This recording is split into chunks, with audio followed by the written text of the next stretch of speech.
Hello guys, nagpainit po ako ng aking kawali. Nilagyan ko ng konting mantika at ipinirito ko na po ang aking pork ribs. Para lang po maging golden brown po. Balang gawin niyo po, baligtaran lang ang gagawin niyo hanggang sa maging golden brown.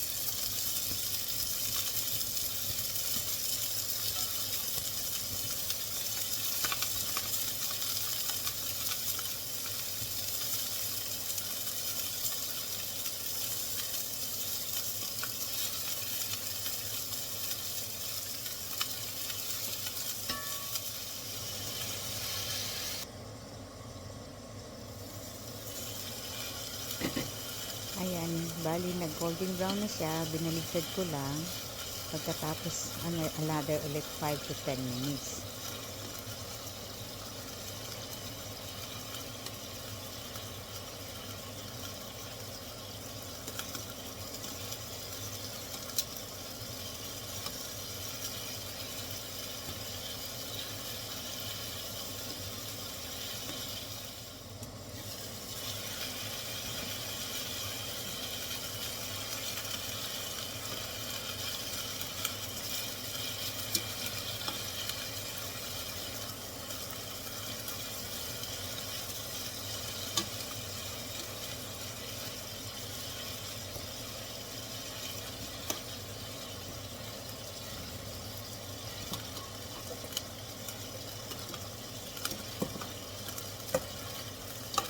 Ayan, inahan ko ng aking mga meat.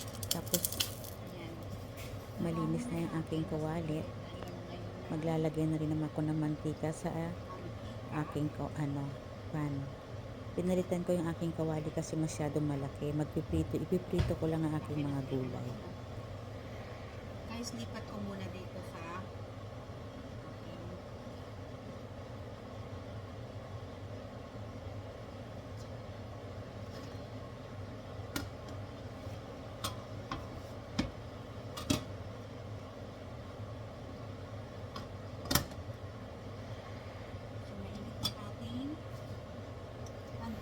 Mainit ng ating mantika at ilalagay ko na yung aking patatas. Ipiprito natin siya hanggang sa maging golden brown. Saka natin siya baligtarin. Pagka ready na at naka golden brown na, saka ulit natin ahuin.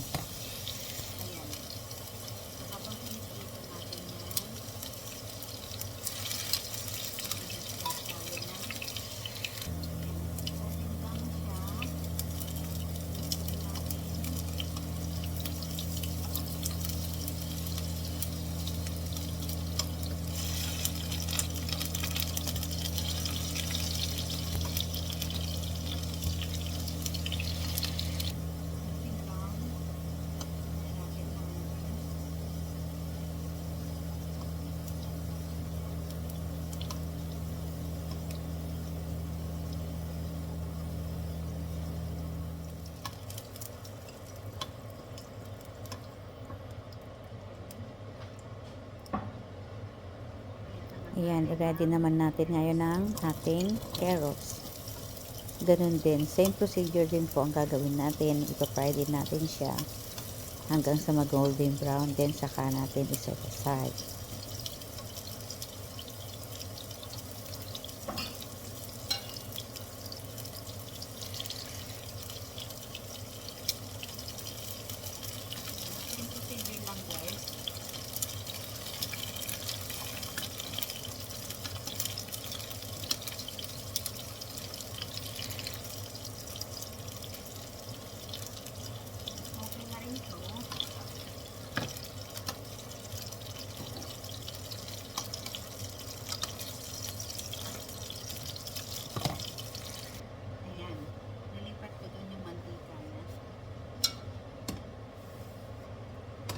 Ayan, pinalitan ko na yung aking kawali at dyan ko na rin igigisa yung aking onion.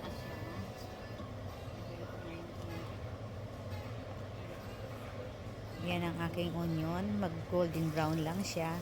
Then next natin ang ating garlic.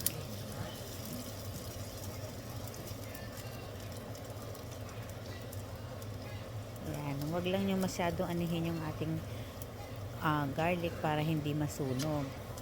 Then next natin ay ang ating kamatis. Igisa na rin natin.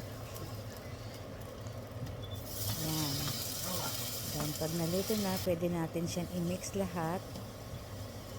Ang ginamit ko palang mantika dito ay ang aking olive oil. Optional lang po yan. Kung ano po ang gamit ninyong oil, okay lang po. Depende lang po sa ating anong meron tayo.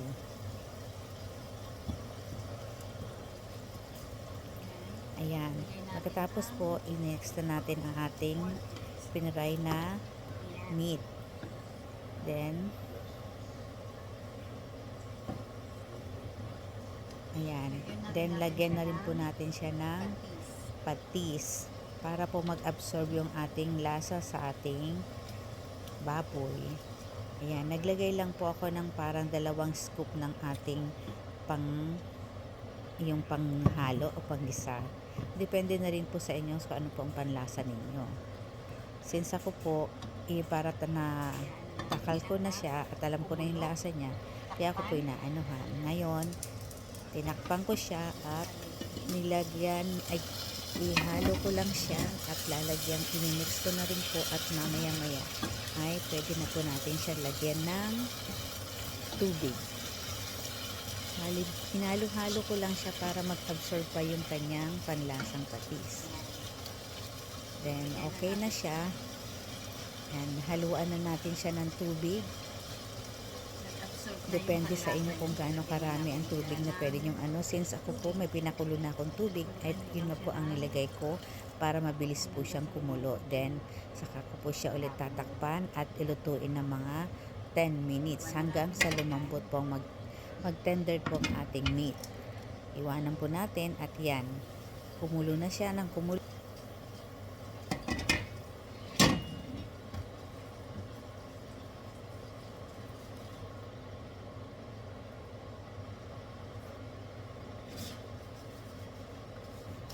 Ayan, haluan na rin po natin siya ng pepper, pamientang durog.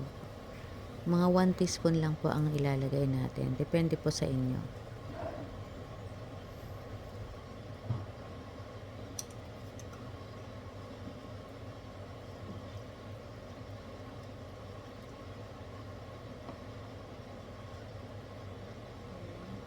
Pwede mo na itong kurutin kung malambot na siya. Ayan, malambot na.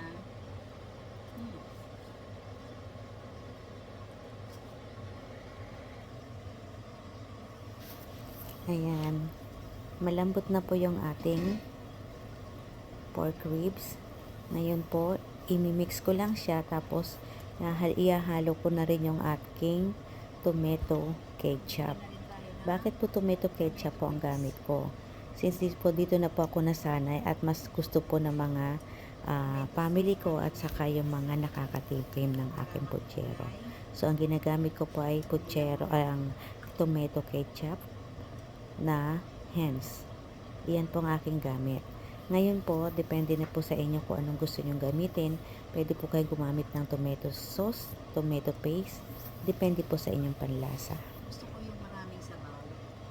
Kasi maano sa tikot sa mga bata.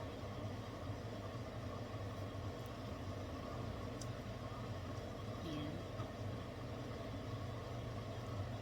Magdagdag ako ng salt. Yan, dinagdagan ko siya ng konting salt kasi medyo natatabangan pa ako.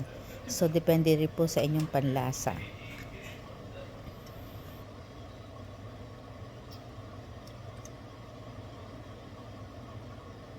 Ito ang putsyerong masabaw.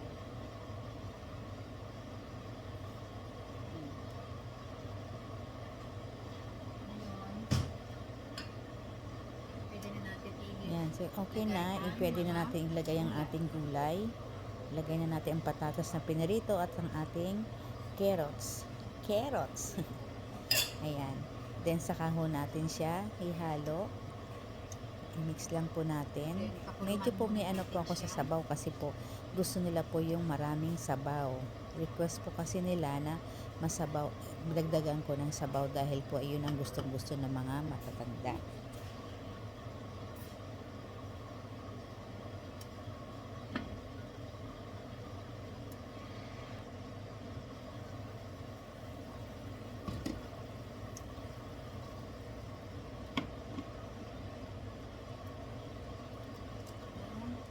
Lagay na natin to. Ayan, hinalo ko na rin po yung ating gulay na baggy beans. Medyo wag niyo po i-overcook ang ating mga gulay. Ito, ready na to. Ayan, ilalagay ko na rin po yung aking saba. Ang aking saba po ay luto na siya. Dahil since ready na po yung mga saba dito sa atin ay frozen po yan. So, minicrowave ko lang po siya para hindi po siya maging ma-frozen. Then, ilalagay ko na rin po yung aking mga gulay katulad ng cabbage at saka ang aking pechay. Then, wag niyo po i-overcook ang ating mga gulay para po hindi siya malabsa lahat. Then, pagkatapos po natin may lagay ang ating gulay, lutuin lang po natin siya ng 5 minutes. Then, after 5 minutes po, pwede na natin siyang patayin at halu-haluin nyo na lang po po ano. Para po yung init ng ating kawali at kalan, doon na lang po mag-aano ang ating Puno. ulam. Ayan. Then, saka natin siya takpan.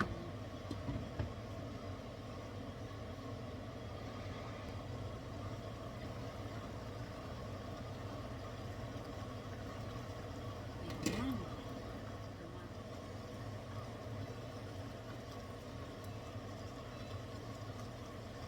Yan po, bago na habang hinahalo natin ang ating gulay, patayin nyo na po yung ating apoy, ang ating kalan para hindi na po siya ma-overcook. Para habang yung init ng ating kalan, ay yun na lang po ang umaano sa ating nilulutong ulam. Salamat po.